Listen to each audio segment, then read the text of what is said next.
Case 1. Shanda Vander, the torture mother. Our first case takes us to Norton Shores, Michigan, a quiet community along the shores of Lake Michigan where neighbors know each other's names and children play in tree-lined streets. It's the kind of place where you'd never expect to find one of the most disturbing child abuse cases in modern American history. But in July of 2022, emergency responders arrived at a home on Getty Street that would forever change how Michigan handles child torture cases. Shanda Vander seemed like an ordinary mother. She had children. She maintained a household. To the outside world, everything appeared normal. But behind closed doors, Shanda was orchestrating a campaign of systematic torture against her 15-year-old son, Timothy Ferguson, that would ultimately claim his life in the most horrific way imaginable. Timothy Ferguson was a child who should have been thriving. At 15 years old, he should have been worrying about high school classes, making friends, maybe playing sports or pursuing hobbies. Instead, Timothy was trapped in a house of horrors where his own mother treated him worse than a prisoner of war. When first responders arrived at the home on July 6, 2022, they found Timothy unresponsive. Attempts to revive him failed. The boy was pronounced dead. But it was what happened next that revealed the true horror of what Timothy had endured. When medical examiners removed Timothy's clothing, they discovered a body that told a story of prolonged, deliberate torture. Timothy Ferguson weighed just 69 pounds. Let me repeat that. A 15-year-old boy weighed 69 pounds. For perspective, that's approximately what a healthy 8 or 9-year-old child should weigh. Timothy was literally starved to death over an extended period while his mother watched. But the starvation was just the beginning. Timothy's body was covered in wounds, bruises, and injuries consistent with sustained physical abuse. His autopsy revealed malnourishment so severe that his organs had begun shutting down. Investigators discovered that Shanda had subjected Timothy to what can only be described as torture techniques. She forced him to stand in an ice bath for extended periods. She made him sleep in a bathtub. She locked him in a small, dark storage closet for hours or even days at a time. She controlled every morsel of food he received, deliberately starving him while feeding her other children normally. The investigation uncovered something even more chilling. Text messages between Shanda Vander and her other son, Paul Ferguson, who was an adult living in the home. These messages revealed not only that Paul was aware of the abuse, but that he actively participated in tormenting Timothy. The text showed a mother and son discussing Timothy's punishment like it was a game. They joked about his suffering. They planned new ways to torture him. They discussed his deteriorating condition with cold detachment that prosecutors would later describe as beyond comprehension. In one particularly disturbing exchange, Shanda texted Paul about Timothy being in the ice bath, asking how he was doing. Paul responded that Timothy was still alive in a tone that suggested disappointment. These weren't the actions of a mother losing control in a moment of anger. This was calculated, sustained, and deliberate torture carried out over months or possibly years. As investigators dug deeper, they discovered Shanda had searched online for information about how long a person could survive without food. She had researched hypothermia. She had looked up symptoms of starvation. This wasn't neglect. This was premeditated murder carried out in slow motion, with Shanda documenting every step along the way. The trial of Shanda Vander began in October of 2023 and quickly became one of the most emotionally charged proceedings in Michigan legal history. Prosecutors presented overwhelming evidence of systematic torture. The jury heard testimony from medical examiners who described Timothy's condition as consistent with victims of concentration camps. They saw photographs of a child who had been literally starved to death in his own home. They read text messages that revealed a mother who took pleasure in her son's suffering. Shanda's defense attempted to argue that she suffered from mental illness, that she didn't fully comprehend the severity of Timothy's condition. But the evidence told a different story. The searches on her phone showed premeditation. The text messages showed awareness. The deliberate withholding of food while feeding other children showed calculated cruelty. This wasn't a woman who had lost touch with reality. This was a woman who knew exactly what she was doing and chose to do it anyway. The jury deliberated for less than a day. On October 26, 2023, they returned a verdict, guilty of first-degree child abuse and first-degree murder. When sentencing came in January of 2024, Judge Mark Trusock didn't mince words. He called Shanda's actions torture and sadistic. He described the evidence as some of the most disturbing he'd encountered in his entire career on the bench. Shanda Vander was sentenced to life in prison without the possibility of parole, plus an additional 50 to 100 years on the child abuse charges. At 60 years old, Shanda will spend every remaining day of her life behind bars. She will never know freedom again. She will die in a Michigan prison cell, hopefully reflecting on the innocent life she destroyed. But the Shanda Vander case didn't end there. Paul Ferguson, her son who participated in Timothy's torture, was tried separately. In January of 2024, he too was convicted of first-degree child abuse and second-degree murder. He received 30 to 60 years in prison. Both mother and son will spend the rest of their lives paying for what they did to Timothy Ferguson. Timothy's death sparked immediate changes in Michigan's child welfare system. Investigators discovered that there had been previous reports about the family, concerns that were never fully investigated. Timothy had been homeschooled, which meant he had limited contact with mandatory reporters like teachers who might have noticed his deteriorating condition. His case became a rallying cry for reform, for better oversight of homeschooled children, for more aggressive investigation of abuse reports. The Shanda Vander case represents the absolute worst of maternal evil. A mother is supposed to protect, to nourish, to nurture. Shanda Vander did the exact opposite. She systematically destroyed her own child over an extended period, documented her actions, and showed no remorse even when confronted with the evidence of what she'd done. Timothy Ferguson's short life was filled with unimaginable suffering at the hands of the one person who should have loved him most. And while Shanda Vander will never see freedom again, that's cold comfort for a boy who will never see his 16th birthday. Case 2. Mitchell Blair, the freezer mother. If you thought the first case was disturbing, prepare yourself, because what we're about to discuss is somehow even worse. Our second case takes us to Detroit, Michigan, specifically to a public housing unit on the east side of the city. The year is 2015, and what investigators are about to discover will become one of the most shocking child murder cases in Michigan history. Mitchell Blair was a mother of 4 children living in the Martin Luther King Apartments, a public housing complex in Detroit. To neighbors and acquaintances, Mitchell seemed like a struggling single mother trying her best to raise her kids in difficult circumstances. But Mitchell Blair was hiding a secret so horrifying that even veteran Detroit homicide detectives would be traumatized by what they found. On March 24, 2015, bailiffs arrived at Mitchell's apartment to carry out an eviction. She hadn't paid rent in months, and the housing authority had obtained a court order to remove her from the property. As bailiffs entered the apartment to inventory belongings and facilitate the eviction, they noticed an unusual smell. It was faint but unmistakable, the smell of decomposition. Following the odor, they approached a deep freezer in the living room of the apartment. What they found inside that freezer would make headlines around the world. Frozen solid inside were the bodies of 2 children, 9-year-old Stephen Barry and 13-year-old Stony Blair. Both children had been dead for years, their small bodies preserved in the freezer while life continued around them. While their bodies lay frozen mere feet away, Mitchell had continued living in the apartment, entertaining guests, celebrating holidays, and going about her daily routine as if nothing was wrong. The discovery sent shockwaves through Detroit and beyond. How could a mother kill 2 of her children and keep their bodies in a freezer? How long had they been there? What happened to them? And perhaps most disturbingly, where did everyone think these children were? As investigators began unraveling the case, the timeline of horror emerged.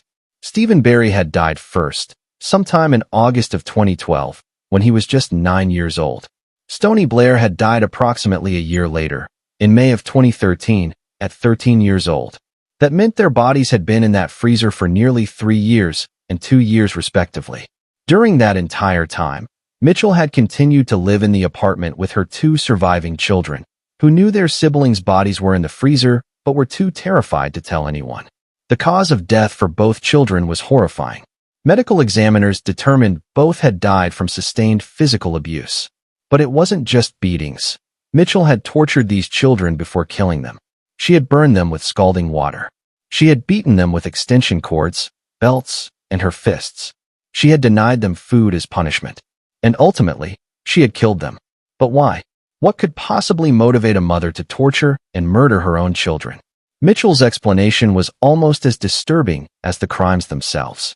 She claimed that Stephen and Stoney had sexually abused her other two children. She said she was protecting her younger kids by punishing the older ones. She described the killings as justified, as acts of maternal protection rather than murder. Investigators found absolutely no evidence to support Mitchell's claims. Medical examinations of her surviving children showed no signs of sexual abuse. Interviews with the children, with teachers, with family members, nobody had ever witnessed or suspected any inappropriate behavior between the siblings. Mitchell had invented this justification entirely. Or perhaps more disturbingly, she had convinced herself it was true to rationalize her desire to torture and kill her own children. The surviving children, a daughter and a son, told investigators stories that painted a picture of a household ruled by terror. Mitchell was violently abusive to all her children, but Stephen and Stoney bore the worst of it. The surviving kids described watching their mother beat Stephen and Stoney for minor infractions or for no reason at all. They described the escalating violence, the punishments that grew more severe and more frequent. And they described the day they realized Stephen was gone, and later when Stoney disappeared, and the terrible knowledge that their siblings were in the freezer. Why didn't they tell anyone? They were children living with a woman who had demonstrated she was capable of murder. They had watched their siblings die. They believed, correctly, that if they told anyone, they might be next. So they lived with that horrible secret, walking past that freezer every single day, knowing what was inside. As investigators dug deeper into Mitchell's background, they discovered a history of violence and instability. She had been involved with Child Protective Services multiple times. There had been reports of abuse. But somehow, the system had failed to protect Stephen and Stoney. They had fallen through the cracks, and it cost them their lives. Perhaps most chillingly, investigators discovered that Mitchell had been collecting survivor benefits for Stephen and Stoney for years after their deaths. She had continued to claim them as dependents, to receive money meant for their care, all while their frozen bodies sat in her living room. This wasn't just murder, it was fraud, exploitation of her own children's deaths for financial gain. The question remained, how did nobody notice these children were missing? Stephen should have been in school.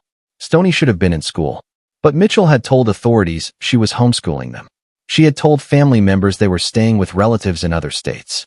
She had constructed an elaborate web of lies that allowed her to hide their murders for years. Mitchell Blair's trial was scheduled for June of 2015, but it never happened. Facing overwhelming evidence and the possibility of the death penalty or life without parole, Mitchell accepted a plea deal. She pleaded guilty to first-degree murder in the death of Stoney Blair and second-degree murder in the death of Stephen Barry. In exchange for her guilty plea, prosecutors took the death penalty off the table. On June 30th, 2015, Mitchell Blair stood before Wayne County Circuit Judge Dana Hathaway for sentencing. The courtroom was packed with family members, journalists, and members of the public who wanted to see justice served for Stephen and Stoney. Judge Hathaway minced no words in her condemnation of Mitchell's actions. She described the murders as torture and called Mitchell's behavior the most horrific thing I've ever seen. Mitchell Blair was sentenced to life in prison without the possibility of parole for Stoney's murder, plus an additional 20 to 40 years for Stephen's murder. The sentences were to run concurrently, meaning Mitchell would serve them at the same time. But it didn't matter. Life without parole meant exactly what it said. Mitchell Blair, then 36 years old, would spend every remaining day of her life in prison. She would never breathe free air again. She would die behind bars. Even at her sentencing, Mitchell showed no genuine remorse. She maintained her false narrative that she had been protecting her other children. She claimed she was a victim, that she had done what any mother would do. But Judge Hathaway wasn't having it. The evidence was clear. Mitchell Blair was a murderer who had tortured and killed her own children, then hidden their bodies like unwanted furniture while continuing to profit from their deaths. Mitchell Blair is currently incarcerated at the Women's Huron Valley Correctional Facility in Ypsilanti, Michigan. She is now 45 years old. She has spent the last 9 years in prison and will spend the next 50, 60, or however many years she is left in prison. She will never hold a grandchild. She will never celebrate Christmas in freedom. She will never attend a family gathering or enjoy a sunset or make a choice about what to eat for dinner. And most importantly, she will never have the opportunity to hurt another child. Stephen Barry and Stony Blair deserved so much better. They deserved a mother who loved them, who protected them, who nurtured them. Instead, they got Mitchell Blair, a woman who tortured them, murdered them, stuffed their bodies in a freezer, and lied about them for years. The Mitchell Blair case remains one of the most disturbing child murder cases in Michigan history, a stark reminder that sometimes the greatest danger to children comes from the very person who should keep them safest. Case 3. Linda Stermer, the burning wife. Not every case on our list involves the death of children. Some involve mothers who killed in different circumstances, but with equal cruelty. Our third case takes us to Van Buren County, Michigan, and introduces us to Linda Stermer, a woman who committed one of the most brutal spousal murders in Michigan history, and was so dangerous that even after being convicted once, she had to be tried and convicted again years later. Linda Stermer and her husband Todd had been married for years and raised a family together in Van Buren County. To the outside world, they seemed like a typical middle-aged couple. But as with so many of these cases, the reality behind closed doors was far different. Linda and Todd's marriage was troubled, marked by arguments and growing resentment. But nothing could have predicted what Linda would do on the night of June 10, 2007. That night, in their home in Columbia Township, Linda Stermer doused her sleeping husband with flammable liquid and set him on fire. Imagine that for a moment. Your spouse, the person you married and built a life with, deliberately setting you ablaze while you sleep. The pain must have been unimaginable. Todd Stermer woke up engulfed in flames, his skin burning, his lungs filling with smoke and superheated air. But Linda wasn't finished. As Todd, burning and screaming, tried to escape, Linda got into the family van and ran him over. Then she backed up and ran him over again. Think about the level of rage, the complete absence of empathy, required to set someone on fire and then run them over twice. This wasn't a crime of passion in the heat of an argument. This was calculated murder, carried out while the victim was unconscious and helpless. Todd Stermer somehow survived the initial attack. Severely burned and critically injured from being run over twice, he was rushed to the hospital. For days, he clung to life, suffering through unimaginable pain from his burns and internal injuries. But on June 17, 2007, exactly 1 week after Linda's attack, Todd Stermer died from his injuries. Linda's husband, the father of her children, was dead by her hand. Linda was arrested and charged with first-degree murder. The evidence against her was overwhelming.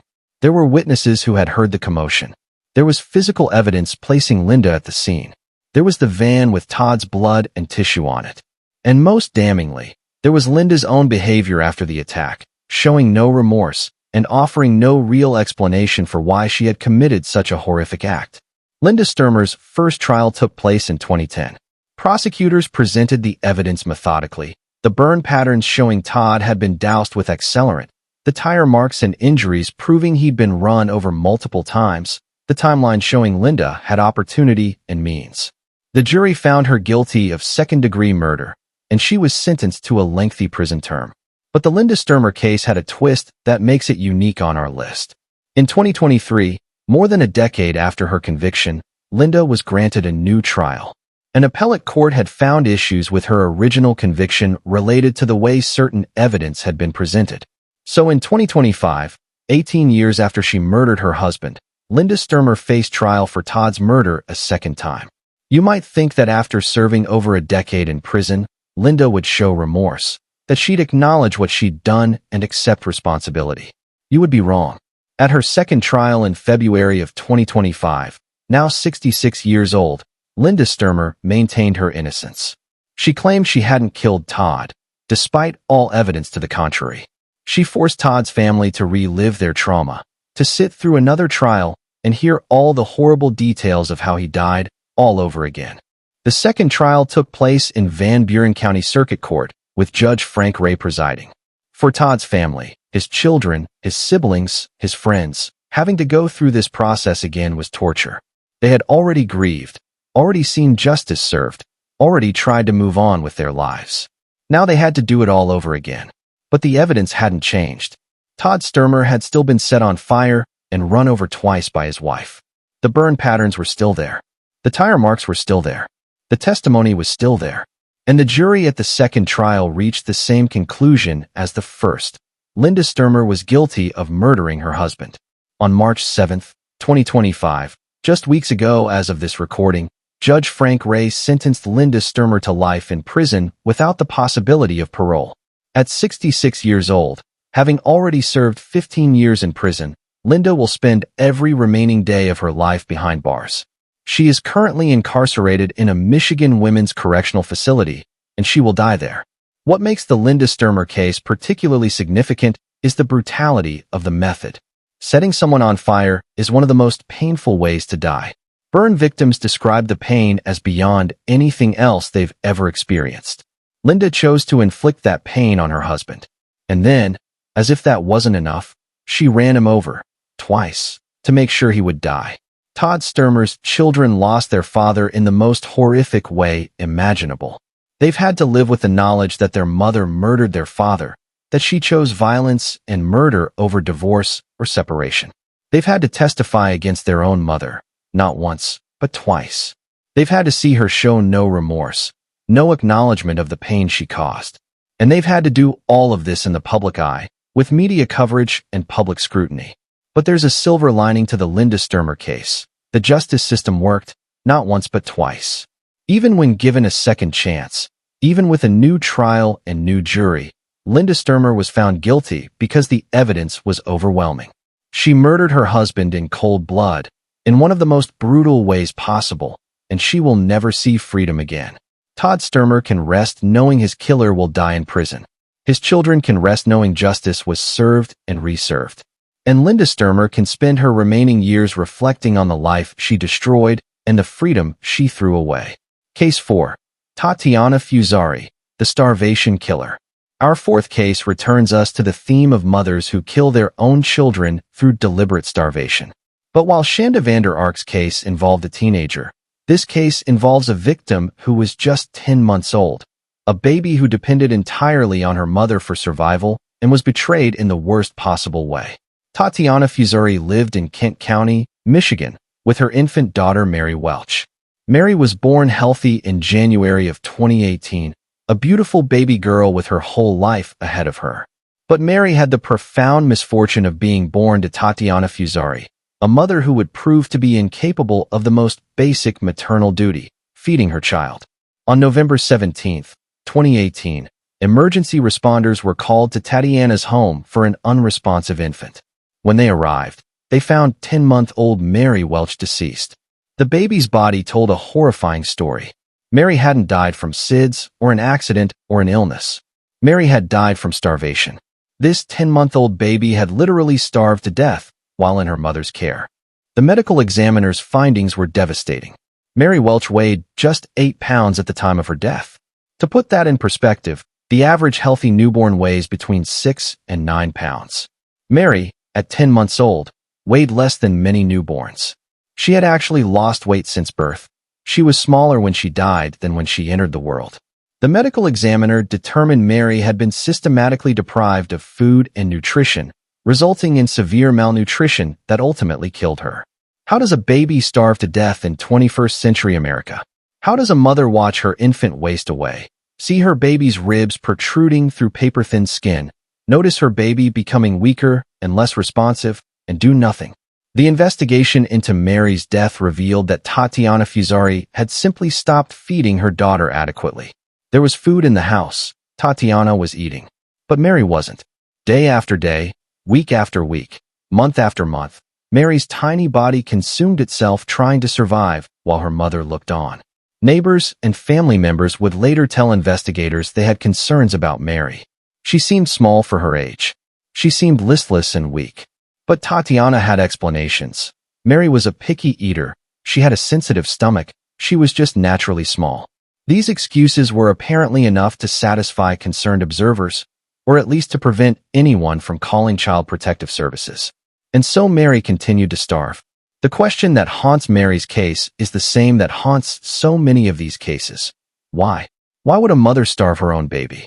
Investigators found no evidence that Tatiana lacked resources. She had access to food. She had access to WIC benefits that would have provided formula, and baby food free of charge. She had access to medical care. The problem wasn't resources. The problem was Tatiana herself. Some speculated Tatiana suffered from severe postpartum depression or psychosis that prevented her from bonding with or caring for Mary. Others suggested she simply didn't want to be a mother and saw neglecting Mary as easier than adoption or surrendering her to the state. Still others wondered if there was something about Mary specifically. Perhaps she cried too much, or didn't sleep well, or somehow annoyed Tatiana, that led to the neglect. But here's the thing. None of those explanations excuse what happened. Postpartum depression is real and serious, but it doesn't typically cause mothers to systematically starve their babies to death over 10 months.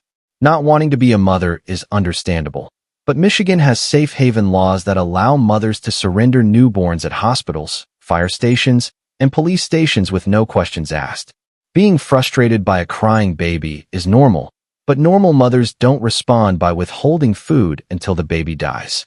What Tatiana Fusari did to Mary Welch was murder. It was slow murder, torture murder carried out over 10 months, while Mary's tiny body slowly consumed itself. Every day that Tatiana didn't feed Mary adequately was another day of choosing murder. Every night Mary went to bed hungry was another night of torture. And when Mary finally died, her little body so depleted it simply gave up. It was the inevitable result of Tatiana's deliberate neglect. Tatiana Fusari was arrested and charged with felony murder and first-degree child abuse. She faced a potential life sentence if convicted. The evidence against her was overwhelming. A dead baby who had starved to death, a mother who had the means to feed her but didn't, and a timeline showing sustained neglect over Mary's entire short life. In January of 2021, Tatiana Fusari pleaded guilty to second-degree murder and first-degree child abuse. By accepting the plea deal, she avoided trial but still faced a significant prison sentence. In March of 2021, Kent County Circuit Judge Mark Trusock, the same judge who would later sentence Shanda Vander, sentenced Tatiana Fusari to life in prison without the possibility of parole. Judge Trusock was clear in his reasoning. Mary Welch had suffered a prolonged, painful death at her mother's hands. She had experienced the agony of starvation for months. She had cried for food that never came. She had grown weaker and weaker while the one person responsible for her care watched and did nothing. This wasn't an accident or a moment of poor judgment. This was sustained abuse that could only result in death. Tatiana Fusari is currently incarcerated in a Michigan women's correctional facility. She is in her early 30s, meaning she will spend the next 50 or 60 years behind bars before dying in prison. She will never know freedom again. She will never have another child to neglect. She will spend decades reflecting on the innocent life she destroyed. Mary Welch lived for 10 months. In that brief time, she experienced more suffering than any human being should endure in a lifetime. She knew hunger, constant, gnawing, desperate hunger that grew worse every day. She knew weakness, the inability to move or play or develop normally because her body had no energy. She knew discomfort, her tiny body eating its own muscle and fat trying to survive. And finally, she knew death, her small frame simply giving up because there was nothing left to sustain life. Mary should be 6 years old now. She should be in kindergarten, learning to read, making friends, experiencing all the joys of childhood. Instead, Mary is buried in a cemetery, her life cut short before it really began by the very person who should have protected her most fiercely. The Tatiana Fusari case is a stark reminder that not every woman who gives birth is capable of being a mother. The biological act of reproduction doesn't automatically confer the emotional capacity, the selflessness, or the basic human decency required to care for a helpless infant. Tatiana Fusari had a baby, but she was never a mother. She was a killer who happened to give birth to her victim. Case 5. Marshella Chidester, the drunk driver. Not every case on our list involves deliberate murder of the victim. Some involve reckless disregard for human life that results in death, which under Michigan law can be just as punishable as intentional murder. Our 5th case involves Marshella Chidester, a woman whose selfish decision to drive drunk to a child's birthday party resulted in the deaths of 2 innocent children and has ensured she'll die in prison. April 20th, 2024, should have been a day of celebration at the Swan Boat Club in Berlin Township, Monroe County, Michigan. The Phillips family was hosting a birthday party for their young daughter at the private boat club. Children ran around laughing and playing. Parents chatted and supervised. Tables were laden with birthday cake and presents. It was an idyllic scene of suburban family life, until Marshella Chidester showed up. Marshella Chidester, then 66 years old, drove her SUV to the boat club that afternoon. She wasn't invited to the party. She wasn't a member of the club. She was simply driving in the area. But Marshella was drunk, severely intoxicated, and she had no business being behind the wheel of a vehicle. As she approached the boat club, instead of staying on the road, Marshella drove her SUV directly into the building where the children's birthday party was taking place. The SUV crashed through the wall of the building, plowing into the party at high speed. Children and adults scattered, screaming. Tables and chairs went flying. And when the dust settled and the screaming stopped, 2 children lay dead and multiple others were critically injured. 8-year-old Zane Phillips and his 4-year-old sister Alana Phillips had been killed instantly. These beautiful children, siblings who should have been celebrating a birthday and making memories, were dead. Zane was just starting to discover who he was, 8 years old, with interests and hobbies and dreams for the future. Alana was 4, barely more than a toddler, her whole life ahead of her. Both were gone in an instant because Marshella Chidester decided her desire to drive was more important than public safety. The scene was chaos. First responders arrived to find injured children, traumatized parents, and 2 small bodies crushed by an SUV. The driver, Marshella Chidester, was still in her vehicle, clearly intoxicated. Tests would later show her blood alcohol content was well above the legal limit. She had been drinking heavily before getting behind the wheel and driving to an area where she knew, or should have known, children would be present. Multiple other children and adults were injured, some critically. These survivors suffered broken bones, internal injuries, and psychological trauma that will last the rest of their lives. They had attended a birthday party and witnessed a massacre. Children saw their friends killed. Parents watched helplessly as a drunk driver murdered their babies. The psychological scars from that day will never fully heal. The Phillips family, the parents of Zane and Alana, had to identify their children's bodies, plan 2 funerals, bury 2 children. They had to explain to surviving siblings why Zane and Alana weren't coming home. They had to face birthdays and holidays and everyday moments with 2 empty chairs at the table. Their family was destroyed by Marshella Chidester's selfish decision to drive drunk. Marshella was arrested at the scene and charged with 2 counts of second-degree murder, 2 counts of operating while intoxicated causing death, and 4 counts of operating while intoxicated causing serious injury. Under Michigan law, when someone drives drunk and kills someone, it's not just vehicular manslaughter. It can be prosecuted as second-degree murder because driving drunk shows such reckless disregard for human life. Marshella's defense team tried to argue she had had a seizure before the crash, that the crash wasn't the result of intoxication but a medical emergency. But the evidence told a different story. Yes, Marshella had been prescribed seizure medication, but she had been drinking despite being on that medication, which is explicitly contraindicated. She had chosen to drink. She had chosen to drive. And even if she had had a seizure, it was a seizure she brought on herself by mixing alcohol with seizure medication. The trial began in October of 2024. The courtroom was packed with family members of the victims, community members, and media. Prosecutors methodically presented their case. Toxicology reports showing Marshella was drunk, crash reconstruction showing she had accelerated into the building rather than braking, testimony from witnesses describing her intoxicated state. The defense tried to create reasonable doubt, but the evidence was overwhelming. On November 7, 2024, after several hours of deliberation, the jury returned guilty verdicts on all counts. Marshella Chidester, now 67 years old, had been convicted of murdering Zane and Alana Phillips. Sentencing was scheduled for December of 2024. At the sentencing hearing, Zane and Alana's parents gave victim impact statements that brought the entire courtroom to tears.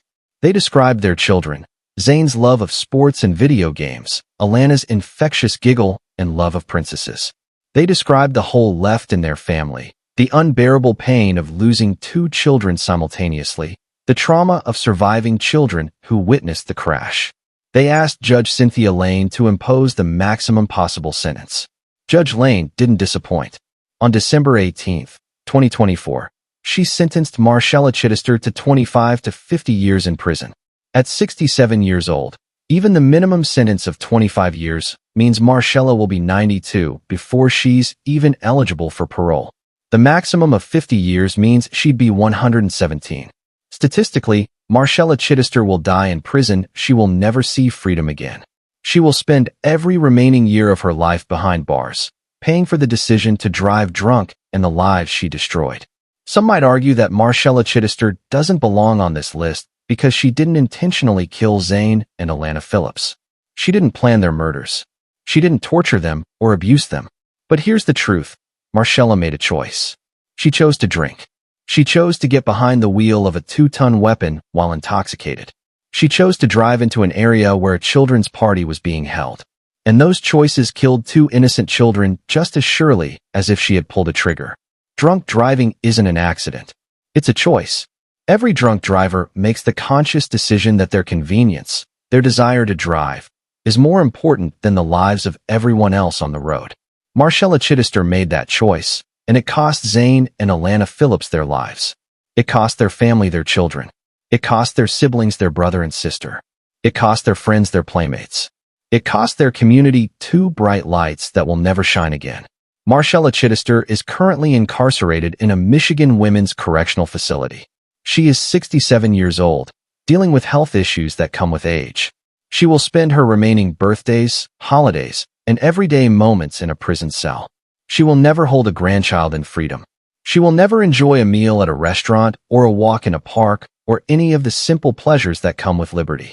And most importantly, she will never have the opportunity to get behind the wheel drunk again and kill more innocent people. Zane Phillips was 8 years old. Alana Phillips was 4 years old.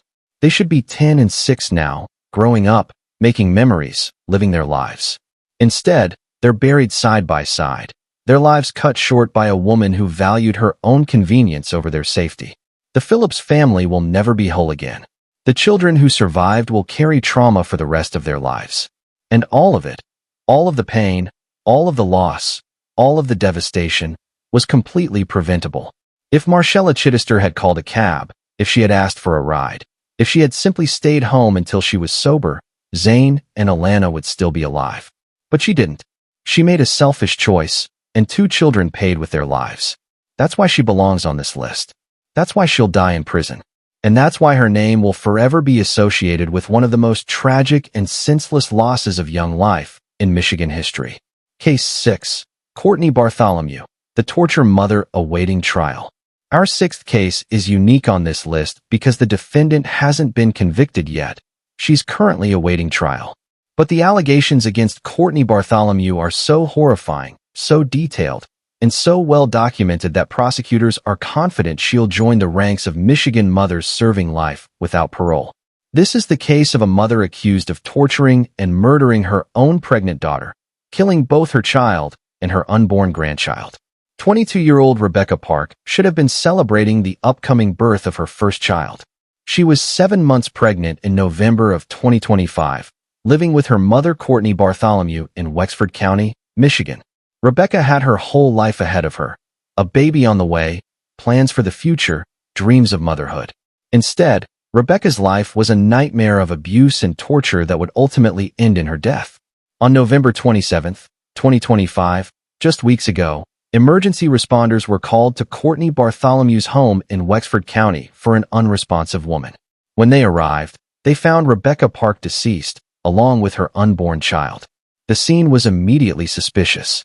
Rebecca's body showed signs of trauma inconsistent with natural death or accident.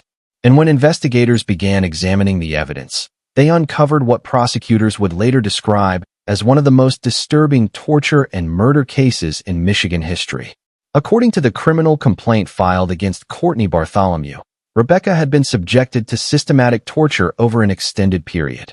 She had been beaten regularly. She had been burned with cigarettes and other implements. She had been denied adequate food and medical care despite being 7 months pregnant. She had been confined to the home, isolated from friends and anyone who might help her.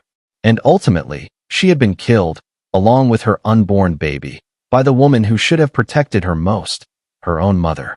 The investigation revealed horrifying details about Rebecca's final months. Neighbors reported hearing screaming and sounds of violence from the Bartholomew home, but hadn't called police, assuming it was just family arguments. Rebecca's friends said they hadn't heard from her in weeks, that Cortney controlled all contact with Rebecca and wouldn't let her use her phone or leave the house. Medical records showed Rebecca had missed multiple prenatal appointments, which is highly unusual for a first-time mother who wants her baby. When investigators examined the home, they found evidence of prolonged abuse. There were bloodstains that had been partially cleaned up. There were implements that could have been used to torture Rebecca, cigarettes, lighters, extension cords, items used to bind and restrain. There were signs that Rebecca had been kept in squalid conditions despite Cortney having adequate resources to maintain a clean home. And most disturbingly, there was evidence suggesting Cortney had deliberately denied Rebecca medical care as her condition deteriorated, watching her daughter and grandchild die rather than calling for help. The autopsy results were devastating. Rebecca Park had died from a combination of blunt force trauma, internal injuries, and complications from sustained abuse.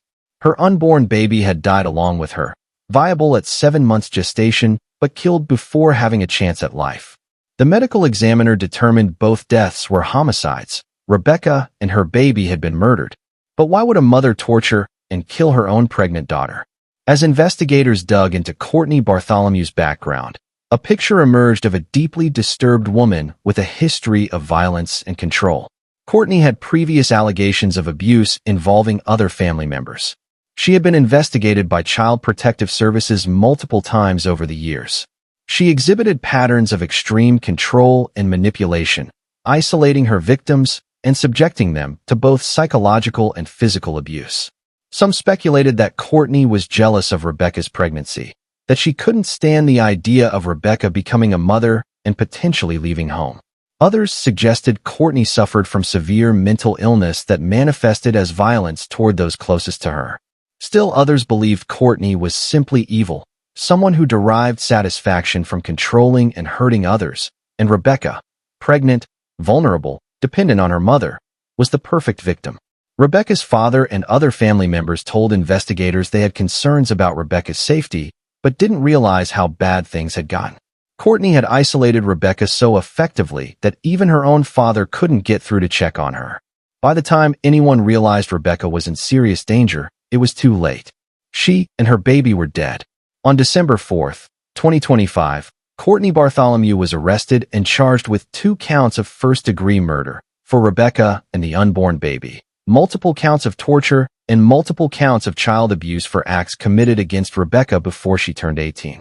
Prosecutors announced they would be seeking life without parole, the maximum possible sentence under Michigan law. Cortney Bartholomew is currently being held without bond in the Wexford County Jail awaiting trial. She has pleaded not guilty to all charges despite the overwhelming evidence against her. Her trial is scheduled for sometime in 2026, and prosecutors have expressed confidence that the evidence will secure a conviction and a life sentence. If convicted, Cortney Bartholomew will join the ranks of Michigan's most evil mothers, women who betrayed the most fundamental bond of human existence, the bond between mother and child. She will spend the rest of her life in prison, never knowing freedom again, paying for the torture and murder of her own daughter and grandchild. Rebecca Park was 22 years old. She had dreams and aspirations. She was about to become a mother herself. She should have been preparing a nursery, picking out baby names, feeling her baby kick and move inside her. Instead, she spent her final months being tortured by her own mother, isolated and helpless, watching her body deteriorate while carrying a baby she would never get to hold.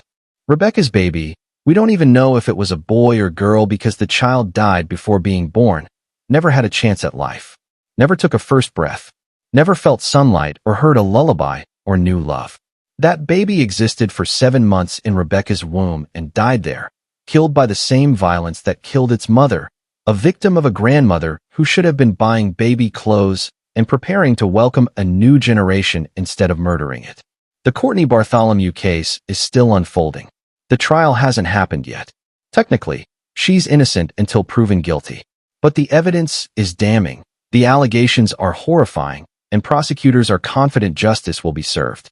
When that trial happens, When all the evidence is presented, when the jury hears what Cortney Bartholomew allegedly did to her own daughter and grandchild, it's almost certain she'll be convicted and sentenced to life without parole.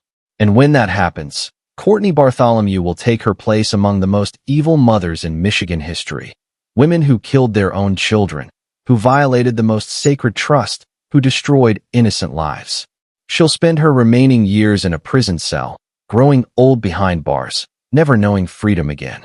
And somewhere, in whatever comes after this life, maybe Rebecca and her baby will find the peace and love they were denied in this world. Case 7. Chelsea Duperon, the Rage Killer. Our 7th case takes us back to Wayne County, Michigan, and introduces us to Chelsea Duperon, a mother whose explosive rage and unchecked violence resulted in the brutal murder of her 8-year-old daughter. This is a case where the cause of death was so violent, so excessive, that even hardened medical examiners were shocked by what they found. Chelsea Duperon lived in Wayne County with her daughter, 8-year-old Lila Castle. Lila should have been in 3rd grade, learning multiplication, making friends, enjoying childhood. Instead, Lila lived in fear of her mother's violent temper and unpredictable rages. And on one terrible day in February of 2024, that rage would cost Lila her life. On February 9th, 2024, Chelsea called 911 to report that her daughter was unresponsive. When emergency responders arrived at the home, they found Lila Castle deceased. The child's body showed obvious signs of trauma, bruising, swelling, injuries that clearly hadn't come from a fall or accident. This was a child who had been beaten, and beaten severely. The medical examiner's report was horrifying. Lila Castle had died from massive blunt force trauma to her head, torso, and extremities. She had been beaten so severely and so repeatedly that her small body simply couldn't survive the injuries. The autopsy revealed multiple skull fractures, brain bleeding, broken ribs, internal organ damage, and extensive bruising covering most of her body. This wasn't a single blow in a moment of anger. This was a sustained, brutal beating that went on until Lila died. Investigators immediately focused on Chelsea Duperon as the primary suspect. Chelsea lived alone with Lila. No one else had access to the child. Chelsea had called in the emergency, but her story about what happened to Lila didn't match the evidence. She claimed Lila had fallen, had had an accident, but the medical examiner was clear. These injuries were not consistent with a fall or any kind of accident. These were assault injuries. Someone had beaten this 8-year-old girl to death. As investigators dug deeper, they uncovered a pattern of abuse. Lila's teachers reported she often came to school with bruises. She sometimes seemed withdrawn or fearful. She had missed school occasionally, and when she returned, she seemed to have been injured. But somehow, despite multiple potential red flags, no one had intervened effectively to protect Lila. Child Protective Services had received reports, but those reports hadn't resulted in Lila being removed from Chelsea's care. And now Lila was dead. Neighbors reported hearing yelling and sounds of violence from the Duperon home. They described Chelsea as having a short temper, someone who seemed to explode in anger over small things. Some said they had witnessed Chelsea being rough with Lila in public, grabbing her hard, yelling at her, handling her in ways that made observers uncomfortable. But again, no one had intervened effectively. Everyone had assumed someone else would handle it, or that it wasn't their business, or that they were misinterpreting what they saw. The investigation revealed that on the day of Lila's death, Chelsea had flown into a rage over something minor, possibly Lila not cleaning her room, or not doing homework, or some other trivial childhood behavior that shouldn't result in anything more than a gentle correction. But for Chelsea, minor infractions triggered explosive violence. She had beaten Lila repeatedly, using her fists, possibly her feet, maybe objects found around the house. She had struck Lila's head multiple times, causing the skull fractures and brain bleeding that would prove fatal. She had hit Lila's body so hard she broke ribs. She had continued hitting even as Lila begged her to stop, even as Lila cried and screamed, even as Lila's small body began shutting down from the trauma. When Chelsea finally stopped, Lila was either already dead or dying. Instead of immediately calling for help, Chelsea apparently tried to figure out what to do. She cleaned up blood. She tried to arrange Lila's body to look like an accident. She rehearsed her story about what happened. Only after Lila was clearly deceased And beyond help, did Chelsea call 911 and claim to have just found her daughter unresponsive. But investigators saw through the lies immediately. The evidence was too clear. The injuries were too severe and too numerous. The timeline didn't add up. Chelsea Duperon had murdered her daughter, and no amount of lying could cover that up. Chelsea was arrested and charged with first-degree child abuse and felony murder. Under Michigan law, if someone dies during the commission of a felony, in this case, child abuse, the perpetrator can be charged with felony murder even if they didn't specifically intend to kill the victim. The logic is that by committing such a dangerous felony, they demonstrated such reckless disregard for human life that they're just as culpable as if they had intended murder. Chelsea's trial took place in Wayne County Circuit Court in late 2024. Prosecutors presented the medical evidence showing the extent of Lila's injuries. They presented testimony from teachers, neighbors, and others who had witnessed Chelsea's temper and her rough treatment of Lila. They presented forensic evidence from the home showing the attack had been far more violent than Chelsea's story suggested. And they presented Chelsea's own inconsistent statements, the lies she told trying to cover up what she'd done. The defense tried to argue that Chelsea hadn't intended to kill Lila, that she had lost control but didn't mean for her daughter to die. But the severity of the injuries made that argument ring hollow. You don't accidentally fracture a child's skull multiple times. You don't accidentally break ribs by hitting so hard. You don't accidentally beat a child to the point that their internal organs are damaged. This was intentional violence, sustained violence, deadly violence. The jury convicted Chelsea Duperon on all counts. At sentencing, Wayne County Circuit Court judge heard victim impact statements from Lila's father, from her teachers, from community members who had known and loved this little girl. They described Lila as sweet and kind, a child who loved art and animals, who had a bright smile despite the difficult life she lived. They described the horror of losing her to such senseless violence. They begged the judge to impose the maximum sentence. In December of 2024, Chelsea Duperon was sentenced to 28 to 50 years in prison. While not technically life without parole, this sentence means Chelsea will be at least in her 50s before she's even eligible for parole, and could serve up to 50 years, which at her current age would make her close to 80 when released. Given the nature of her crime and the likelihood that parole boards will view child murderers unfavorably, Chelsea Duperon will very likely spend the rest of her life in prison. Chelsea is currently incarcerated in a Michigan women's correctional facility. She will spend decades behind bars, separated from society, paying for what she did to Lila. She will miss every holiday, every birthday, every milestone. She will grow old in prison, her face aging while her daughter remains forever 8 years old in photographs. Lila Castle was just 8 years old when her mother beat her to death. She was in 3rd grade. She liked drawing and had a favorite stuffed animal. She wanted to be a veterinarian when she grew up because she loved animals. She had her whole life ahead of her, middle school, high school, college, career, maybe a family of her own someday. Instead, Lila's life ended in violence and terror at the hands of the one person who should have protected her above all others. The Chelsea Duperon case is yet another reminder that not every woman who gives birth is fit to be a mother.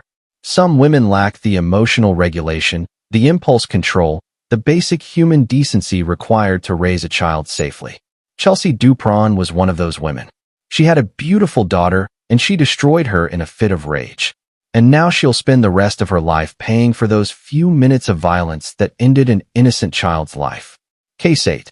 Sierra Pearl Zaitona, the neglect killer.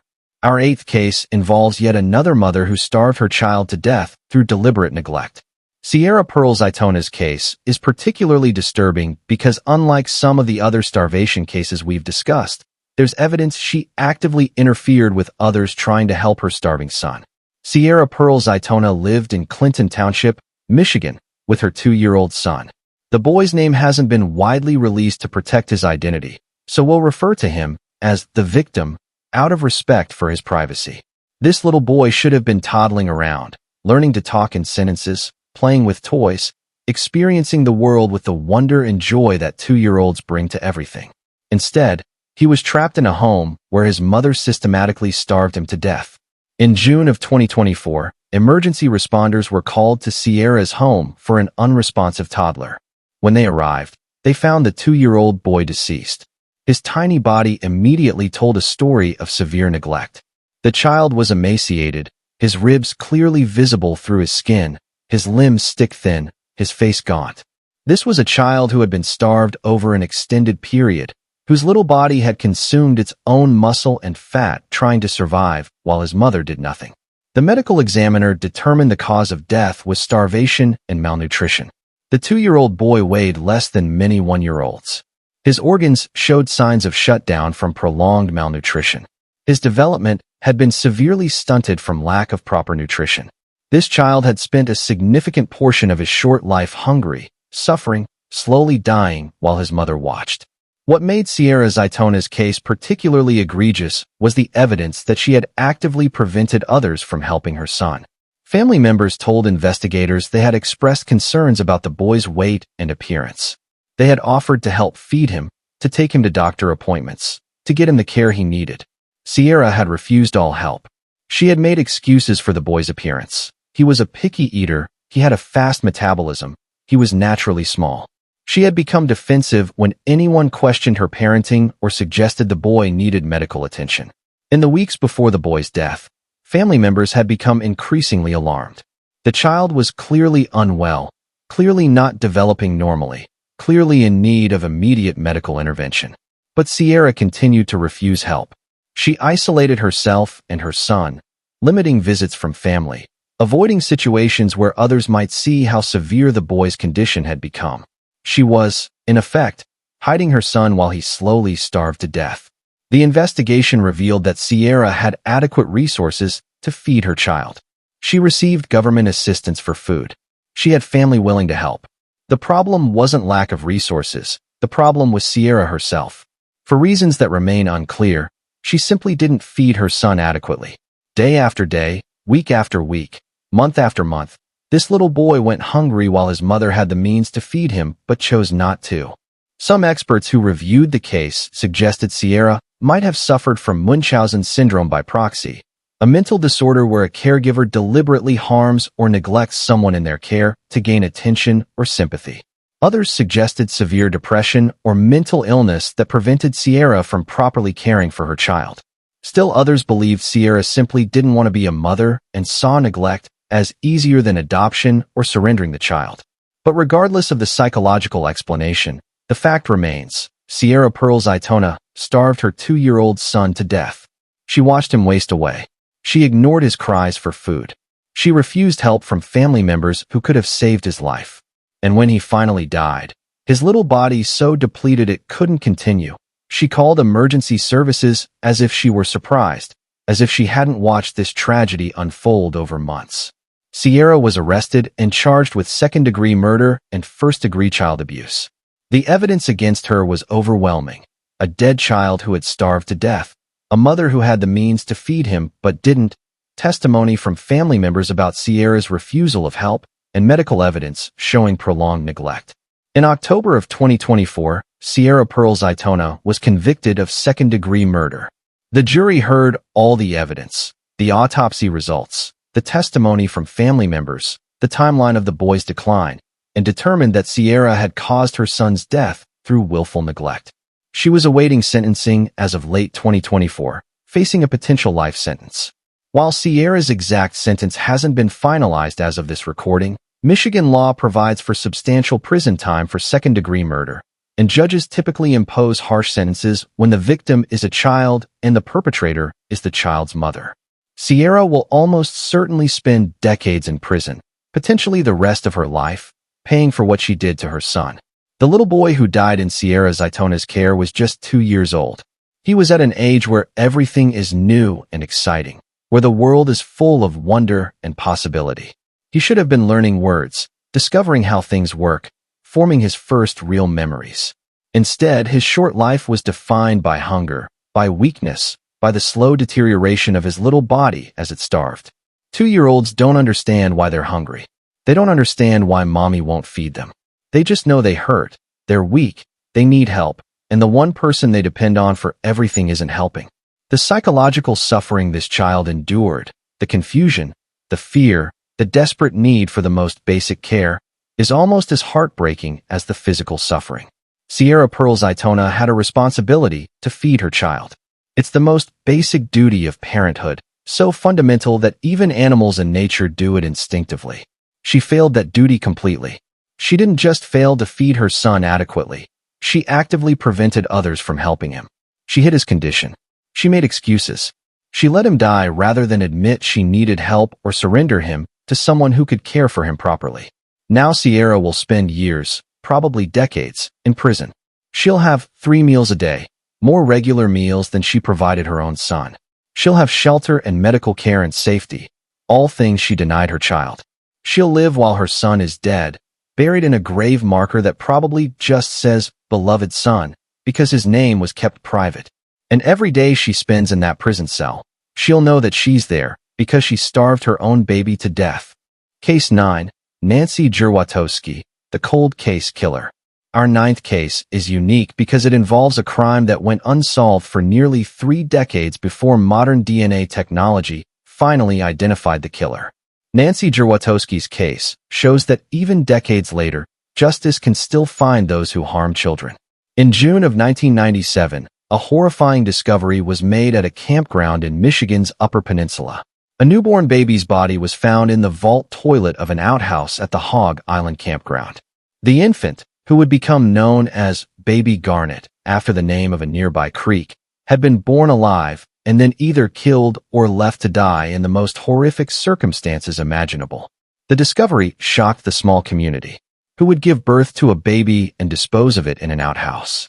Who could be so callous, so devoid of maternal instinct, that they would throw a newborn away like garbage?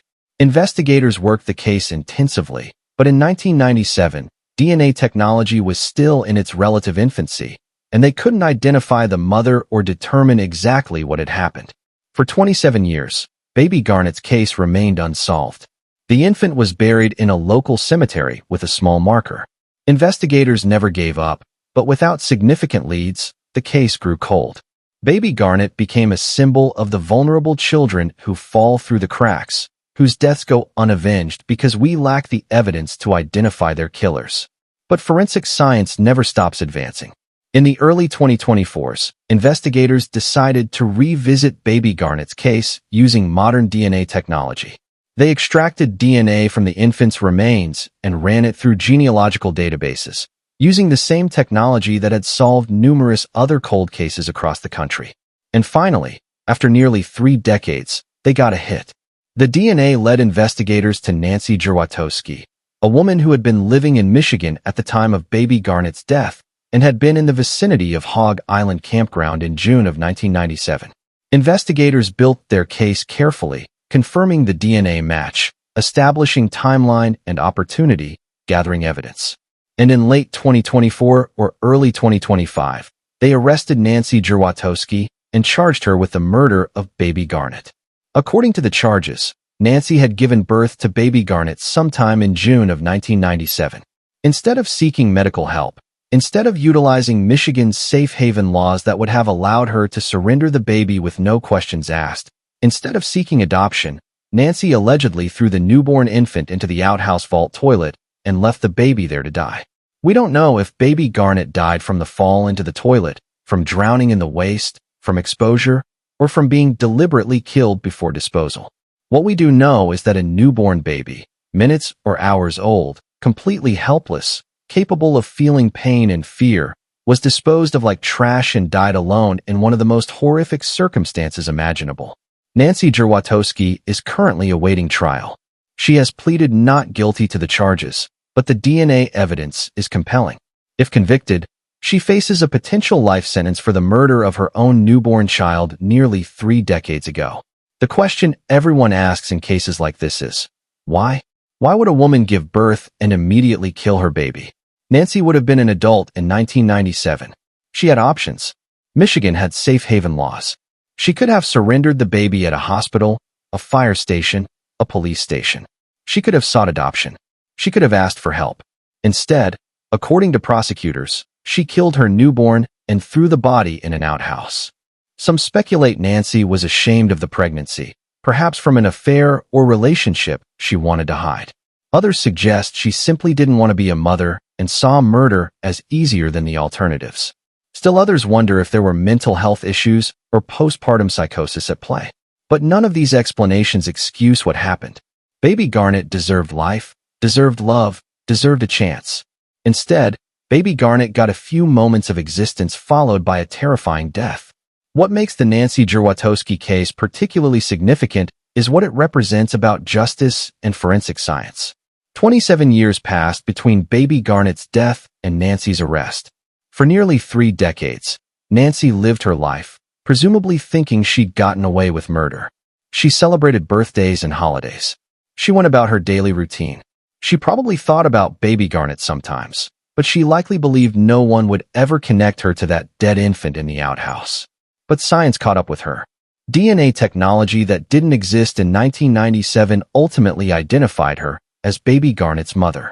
And now, in her 60s or 70s, Nancy faces trial for a murder she committed decades ago. If convicted, she'll spend her final years in prison, dying behind bars for a crime she thought time had erased. Baby Garnet never got a real name, never took a first breath of free air, never felt a mother's love or heard a lullaby, never knew warmth or comfort or safety. Baby Garnet's entire existence was terror and pain and death in the filthiest, most degrading circumstances imaginable. And the woman who gave Baby Garnet life was allegedly the same woman who took it away. The trial is pending, so Nancy Jurwatowski is technically innocent until proven guilty. But if the evidence is as strong as prosecutors suggest, if the DNA definitively links Nancy to Baby Garnet, then justice will finally be served for an infant who died nearly 30 years ago. Nancy will be convicted, sentenced to life in prison, and will die knowing that Baby Garnet, the child she tried to erase, ultimately brought about her downfall. There's something profoundly satisfying about cold cases being solved decades later. It sends a message to everyone who thinks they've gotten away with murder. Justice may be delayed, but it's not forgotten. Science keeps advancing. Investigators keep working. And eventually, the truth comes out. Nancy Jurwatowski allegedly thought she could dispose of her baby like garbage and move on with her life. Instead, Baby Garnet waited patiently in the grave for nearly 30 years, and when the time was right, spoke from beyond death to identify the person who had killed her. Case 10, Azurity, France. The Freezer Mother Part 2.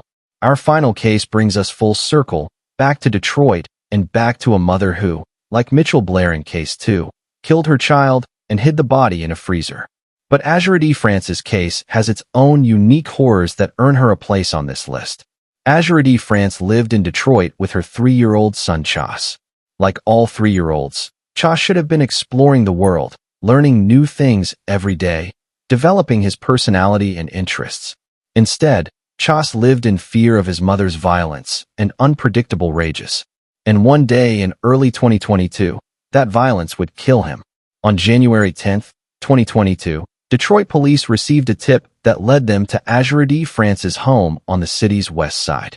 When they arrived and began searching the property, they made a discovery that was all too familiar to Detroit law enforcement: a child's body hidden in a freezer. It was Chas, Azurity's 3-year-old son, frozen solid, having been dead for weeks or possibly months. The autopsy revealed that Chas had died from blunt force trauma. His small body showed evidence of severe beating, broken bones, internal injuries, trauma consistent with being struck repeatedly and violently.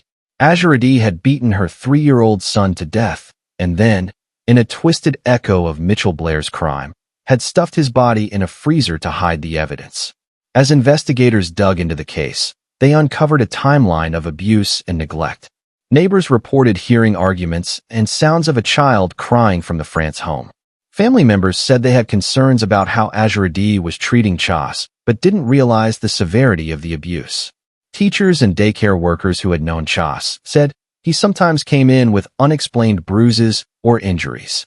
But the most disturbing aspect of Azurity France's case was what she did after killing Chas. Like Mitchell Blair, she continued living in the home with Chas's body frozen just feet away. She went about her daily routine. She interacted with neighbors and family. She made excuses about where Chas was. He was staying with relatives, he was traveling, he was somewhere else. All while his small body lay frozen in her house. And like Mitchell Blair, Azurity continued to receive benefits meant for Chas's care. She was collecting money for a child who was dead, essentially profiting from her son's murder. This wasn't just homicide. It was fraud, exploitation, a complete absence of human decency. The investigation also revealed that Azuridi had actively prevented people from seeing Chas in the weeks and months before his death. When family members asked to visit, she made excuses. When daycare called about Chas's absences, she claimed he was sick or that she was keeping him home. She was isolating Chas, and after his death, hiding his absence to prevent anyone from discovering what she'd done. What drove Azuridi France to kill her 3-year-old son? Investigators believe it was a combination of factors. Azuridi had a history of violence and poor impulse control. She was overwhelmed by single parenting. She viewed Chas's normal 3-year-old behavior, tantrums, messes, demands for attention, as defiance that needed to be punished violently. On the day Chas died, something triggered Azuridi's rage. Maybe he spilled something. Maybe he wouldn't stop crying. Maybe he broke something, and she lost control. She beat him so severely that his small body couldn't survive the trauma. And then, faced with the consequences of what she'd done, Azuridi panicked. She couldn't call for help because then she'd face charges. She couldn't explain how Chas had sustained such severe injuries. So she did what Mitchell Blair had done years earlier in the same city. She put her son's body in the freezer and pretended he was still alive. Azuridi France was arrested and charged with first-degree child abuse, torture, and felony murder. The charges carried the potential for life imprisonment. The evidence against her was overwhelming. Chas's body with clear signs of fatal abuse. Azuridi's inability to explain where Chas was when police first questioned her. Evidence of the fraud she'd committed in collecting benefits after his death. In November of 2022, Azuridi France pleaded guilty to second-degree murder and first-degree child abuse as part of a plea agreement. By pleading guilty, she avoided trial but still faced significant prison time. In December of 2022, Wayne County Circuit Court Judge Margaret Van Houten sentenced Azuridi France to 35 to 60 years in prison. Now, you might notice that unlike most of the other women on this list, Azuridi didn't receive life without parole. Her sentence of 35 to 60 years technically makes her eligible for parole in 35 years. However, Azuridi is currently in her 30s, which means she'll be in her 70s before she's even eligible for parole. And given the heinous nature of her crime, beating a 3-year-old to death and hiding his body in a freezer, it's highly unlikely any parole board will ever grant her release. Parole boards are notoriously harsh on child killers, especially mothers who murdered their own children. The chances of Azuridi France ever walking free are virtually zero. She will, in all likelihood, die in prison. Azuridi France is currently incarcerated at the Women's Huron Valley Correctional Facility in Ypsilanti, Michigan, the same facility that houses Mitchell Blair. These two women, both from Detroit, both mothers who killed their children and hid the bodies in freezers, are serving their sentences in the same prison. It's a grim coincidence that speaks to a pattern of evil that's hard to comprehend. What makes the freezer cases, both Mitchell Blair's and Azuridi France's, particularly disturbing is the cold calculation involved. These weren't crimes of sudden passion where a mother lost control for a moment and tragedy resulted. These were murders followed by elaborate cover-ups. Both women killed their children, then made the conscious decision to hide the bodies in freezers. They purchased or already owned deep freezers large enough to hold a child's body. They physically placed their dead children inside these freezers. They closed the lids, and then they went on with their lives, walking past those freezers every single day, knowing what was inside. Think about the psychology required to do that. Most people can't even look at a deceased loved one without feeling overwhelming grief and distress. These women killed their own children and then lived with their frozen corpses as if they were just storing meat for dinner. They had guests over while their children's bodies were feet away. They celebrated holidays. They slept at night, all while their dead children lay frozen in the next room. Chas France was 3 years old when his mother beat him to death. He was at that precious age where children are learning to express themselves, forming complete sentences, developing their personalities. 3-year-olds ask endless questions. They want to help with everything. They're fascinated by the world around them. Chas should have been exploring, learning, playing, living. Instead, Chas's short life was marked by violence, fear, and ultimately, A brutal death at the hands of the person who should have loved him most. We don't know much about Chas as an individual, what he liked, what made him laugh, what his dreams were. But we know he deserved better. Every child deserves a mother who nurtures and protects them. Chas got Azuridi, France, a woman who saw her 3-year-old son as a burden to be eliminated rather than a precious life to be cherished. The parallel between Mitchell, Blair, and Azuridi, France raises troubling questions. Why do these freezer cases keep happening in Detroit? Is there something about the social support systems, the economic pressures, the cultural factors that creates an environment where mothers feel they can kill their children and hide the evidence? Or is it simply tragic coincidence that 2 of Michigan's most horrifying child murders involve the same method of body disposal? Whatever the explanation, the result is the same. 2 mothers killed their children. 2 mothers hid those children's bodies in freezers. 2 mothers were caught, convicted, and sentenced to spend the rest of their lives in prison. And 2, actually more, counting Mitchell's 2 victims. Innocent children are dead, buried in graves they should never have occupied for decades yet, mourned by communities that failed to protect them. Azuridi, France's 35 to 60-year sentence ensures she will never know freedom again. She will spend the next 3.5 to 6 decades behind bars. She will age in prison, her body deteriorating with time, while Chas remains forever 3 years old in photographs. She will miss every birthday, every holiday, every moment of life outside prison walls. She will never hold a grandchild. She will never enjoy a meal at a restaurant or a walk in a park. She will never make a meaningful choice about her own life again. And every single day she spends in that prison cell, Azuridi, France will know that she's there because she murdered her own child. She beat a 3-year-old boy to death, stuffed his body in a freezer, and lied about it for months. She took a life she created, a life she was responsible for protecting, and she destroyed it. The justice system has spoken, the sentence has been imposed, and Azuridi, France will pay for her crime for the rest of her natural life. We've just walked through 10 of the most disturbing cases of maternal evil in Michigan history. 10 mothers who killed. 10 women who violated the most fundamental bond of human existence. 10 cases that remind us that sometimes the greatest danger to a child comes from the very person who should keep them safest. Let's recap what we've learned. Shanda Vander tortured and starved her 15-year-old son Timothy to death, subjecting him to ice baths and confinement while documenting her cruelty in text messages. Mitchell Blair murdered 2 of her children, 9-year-old Stephen and 13-year-old Stoney, and kept their bodies in a freezer for years while collecting their benefits. Linda Stermer set her husband on fire and ran him over twice, killing him in one of the most brutal spousal murders in Michigan history.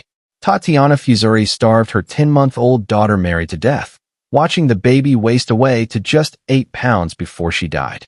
Marshella Chidester drove drunk into a children's birthday party, killing 8-year-old Zane and 4-year-old Alana Phillips in a tragedy that was completely preventable. Cortney Bartholomew stands accused of torturing and murdering her pregnant daughter Rebecca, an unborn grandchild, currently awaiting trial for these horrific crimes. Chelsea Duperon beat her 8-year-old daughter Lila to death in a rage, causing massive blunt force trauma that no child could survive. Sierra Pearl Zaitona starved her 2-year-old son to death while refusing help from family members who could have saved his life. Nancy Jerwatowski allegedly gave birth to baby Garnet in 1997 and disposed of the newborn in an outhouse, a crime that went unsolved for 27 years until DNA technology caught up with her. And Azuridi, France beat her 3-year-old son Chas to death and hid his body in a freezer, echoing Mitchell Blair's crime in the same city years later. 10 cases. 15 innocent lives lost. 16 if you count Rebecca Park's unborn baby. 17 if you count baby Garnet. 15 victims who deserved protection, love, and safety, but instead got violence, neglect, and death. And 10 women who will spend the rest of their lives in prison, paying for the choices they made, the lives they destroyed, the trust they violated. What can we learn from these cases? First, that evil doesn't always announce itself with obvious signs. Many of these mothers seemed normal to their neighbors and acquaintances. They maintained households. They seemed to function in society. The abuse happened behind closed doors, hidden from view, discovered only after it was too late. We need to be vigilant, to trust our instincts when something seems wrong, to report concerns even when we're not certain there's abuse. Second, we need better systems for protecting vulnerable children. In several of these cases, there were warning signs, reports to Child Protective Services, concerns from teachers or family members, red flags that were missed or ignored. Timothy Ferguson was homeschooled, which meant he had limited contact with mandatory reporters who might have noticed his deteriorating condition. Lila Castle's teachers saw bruises, but the system didn't protect her. We need stronger oversight, better training for recognizing abuse, and more resources for investigating and acting on reports. Third, we need to remember that mental illness, while real and serious, is not an excuse for murder. Several of these cases involved defendants claiming they suffered from depression, psychosis, or other mental health conditions.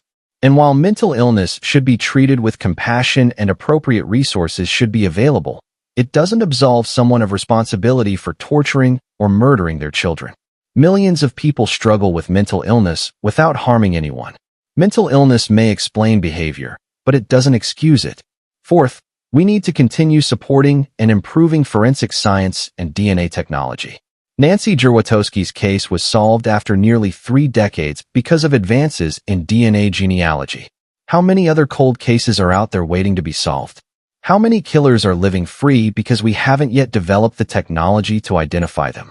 Continued investment in forensic science isn't just about solving crimes. It's about justice for victims and accountability for perpetrators. Finally, we need to acknowledge an uncomfortable truth. Not every woman who gives birth is capable of being a mother. Biology doesn't automatically confer the emotional capacity, the selflessness, or the basic human decency required to care for a helpless child. Some women should never have children. Some women lack the maternal instinct that we assume is universal. And society needs to make it easier for these women to surrender their children to people who can care for them properly, without shame or criminal prosecution, before tragedy occurs. Michigan has safe haven laws that allow parents to surrender newborns at designated locations with no questions asked. These laws exist precisely to prevent cases like Baby Garnet. Mothers who give birth and panic, who feel they have no options, who make the terrible choice to harm or abandon their babies. If you're pregnant and don't want to be, if you've given birth and feel overwhelmed, if you're struggling with thoughts of harming your child, please know that there are options. Surrender the baby. Call for help. Reach out to family, friends, social services, anyone. Don't become another case study in a true crime documentary about mothers who killed. For those of you watching who work with children, teachers, daycare workers, coaches, pediatricians, please stay vigilant. You may be the only person outside the home who sees a child regularly. You may notice things that others miss. Trust your instincts. If something seems wrong, report it. Yes, you might be wrong. Yes, you might cause inconvenience. But you might also save a life. Timothy Ferguson, Stony Blair, Stephen Barry, Mary Welch, Lila Castle, Chas France. All of them had contact with adults outside their homes who might have noticed something was wrong. What if someone had reported their concerns more forcefully? What if someone had insisted on investigating? Those children might still be alive. And for those of you who are parents or plan to become parents someday, let these cases serve as a reminder of the awesome responsibility you're taking on. Children are completely helpless. They depend on us for everything: food, shelter, safety, love. When you have a child, you're making a commitment to put that child's needs above your own convenience, your own desires, your own comfort. It's hard. It's exhausting. There will be days when you're frustrated, when you're at your limit, when you want to escape. But you don't hurt the child. You never hurt the child. You take a break. You ask for help. You do whatever you need to do to keep that child safe. These 10 Michigan mothers failed at the most basic duty of parenthood. They didn't protect their children. They destroyed them. They didn't nurture life. They ended it. They didn't love. They tortured, neglected, and murdered. And now they will spend the rest of their lives in prison, paying for their crimes, serving as warnings to others about what happens when maternal instinct is replaced by evil. Every single one of these women will die in prison. Shanda Vander, Mitchelle Blair, Linda Stermer, and Tatiana Fusari have already been sentenced to life without parole. They will never breathe free air again. Marshella Chidester received 25 to 50 years at age 67. She will die behind bars long before she's eligible for parole. Courtney Bartholomew. if convicted as expected, will receive life without parole. Chelsea Duperon's 28 to 50-year sentence means she'll be elderly if she's ever released. Sierra Zaitona faces substantial prison time. Nancy Jerwatowski, if convicted, will spend her final years in prison for a crime committed nearly 30 years ago. And Azuradi France's 35 to 60-year sentence ensures she'll never know freedom again. These 10 women represent the absolute worst of humanity. They had the privilege of creating life, of bringing children into this world, of experiencing the bond between mother and child. And they destroyed it. They took innocent lives they were responsible for protecting, and they ended them through violence, neglect, starvation, and cruelty. But while we remember these evil mothers, let's never forget their victims. Timothy Ferguson, who endured torture and starvation at just 15 years old. Stephen Barry and Stony Blair, siblings who died at 9 and 13 and lay frozen in their home for years. Todd Stermer, who was set on fire and run over by the woman he married.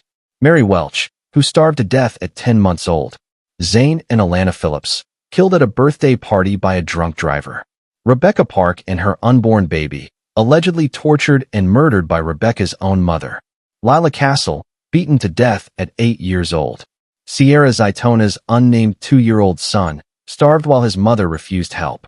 Baby Garnet, disposed of in an outhouse immediately after birth. And Chas France, beaten to death and hidden in a freezer at just 3 years old. These are the names we should remember. These are the victims who deserve justice, who deserve to be memorialized, who deserve to have their stories told so that maybe, just maybe, we can prevent the next tragedy. If you've made it to the end of this documentary, you've learned about some of the darkest cases in Michigan criminal history. You've heard stories that will stay with you, images that will haunt you, reminders that evil sometimes wears the face of a mother. If these cases have affected you, if you're feeling disturbed or upset by what you've heard, please know that's a normal reaction. These are disturbing cases. They should upset you. The day we can hear about children being tortured and murdered without feeling anything is the day we've lost our humanity. But don't let these cases make you lose faith in people. For every Shanda Vander arc, there are thousands of mothers who love their children fiercely. For every Mitchell Blair, there are thousands of mothers who would die to protect their kids. These 10 women are exceptions. Horrible, evil exceptions, but exceptions nonetheless.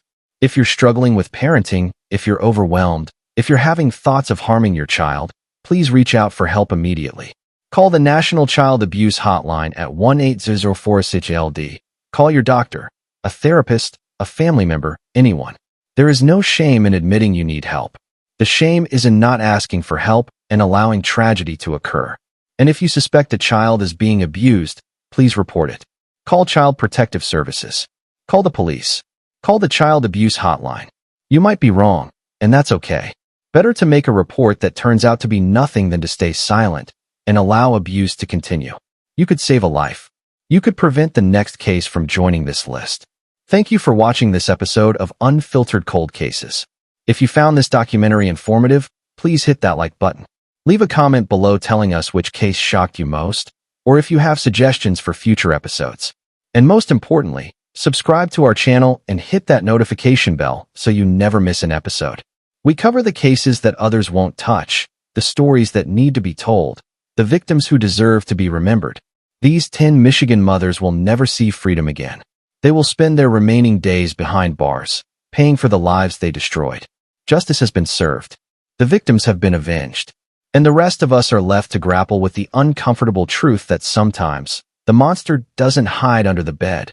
Sometimes the monster is the person who's supposed to check under the bed and tell you you're safe. Stay safe out there, everyone. Protect the vulnerable. Speak up when something's wrong. And never forget the victims whose stories we've told today. This has been Unfiltered Cold Cases. Until next time.